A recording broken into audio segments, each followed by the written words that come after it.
नेपाल में तख्ता पलट हो गया है। केपी शर्मा ओली सरकार की ईंट से ईंट बजा दी गई है और आलम यह है कि खुद ओली को इस्तीफा देकर छिपना पड़ रहा है। नेपाल की कमान अब सेना के हाथ में है और नई सरकार कब आएगी इस पर सस्पेंस बना हुआ है। नमस्कार, मैं हूं Anushree Gupta. Social media ban का फैसला ओली सरकार को बेहद महंगा पड़ा। उन्हें शायद जरा भी अंदाजा नहीं था कि उनके इस एक फैसले से न सिर्फ उनकी सरकार जाएगी बल्कि उन्हें और उनके मंत्रियों को भी भागे भागे फिरना पड़ेगा। केपी ओली इस वक्त कहां छिपे हैं इसकी कोई खबर नहीं है। लेकिन यहाँ एक बड़ा सवाल उठता है, क्या सच में महज सोशल मीडिया बैन के कारण ही ओली की सरकार गिरी है? अगर नेपाल के हालिया घटनाक्रमों पर नजर डालें तो ऐसा बिल्कुल नहीं लगता। हकीकत तो ये है कि 11 साल की एक मासूम बच्ची के कारण ओली की सरकार गिरी है। महज एक हादसे ने जेनजी को इस कदर झकझोरा कि उन्होंने नेपाल में तख्ता पलट कर दिया।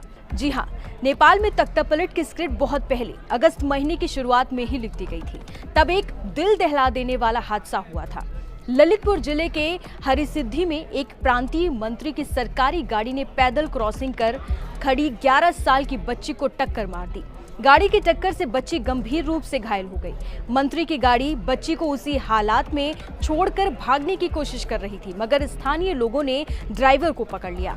गनीमत रही कि बच्ची की जान बच गई और उसे गंभीर चोटों के साथ अस्पताल में भर्ती कराया गया।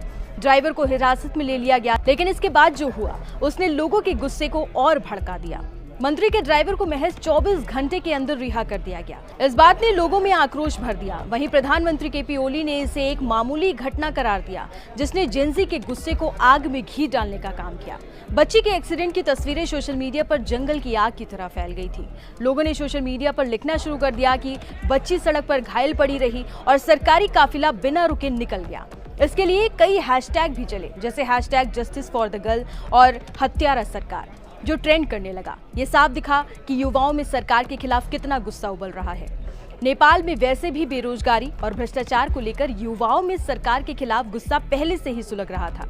यह हादसा उस असंतोष की चिंगारी साबित हुआ जिसने एक बड़े आंदोलन का रूप ले लिया। युवाओं को बस एक मौके का इंतजार था ताकि सरकार के खिलाफ देशव्यापी प्रदर्शन हो सके, और ये मौका खुद केपी शर्मा ओली ने उन्हें तब दिया जब उन्होंने नेपाल में सोशल मीडिया पर बैन लगा दिया।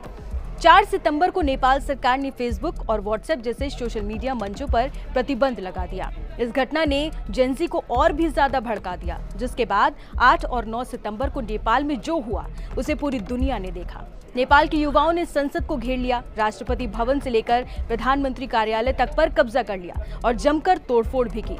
इस हिंसक विरोध प्रदर्शन के बाद केपी ओली को इस्तीफा देकर छिपना पड़ा। अब नेपाल में अंतरिम सरकार के गठन की कवायद चल रही है, लेकिन ये सब एक 11 साल की बच्ची के साथ हुए हादसे से शुरू हुई कहानी का ही नतीजा है। तो ये थी नेपाल के तख्तापलट की पूरी कहानी, जो दिखाती है कि कैसे एक छोटी सी घटना भी बड़े बदलावों की वजह बन सकती है। आपका क्या सोचना है इस नेपाल में बढ़ती घटनाओं पर? हमें कमेंट बॉक्स में जरूर बताएं।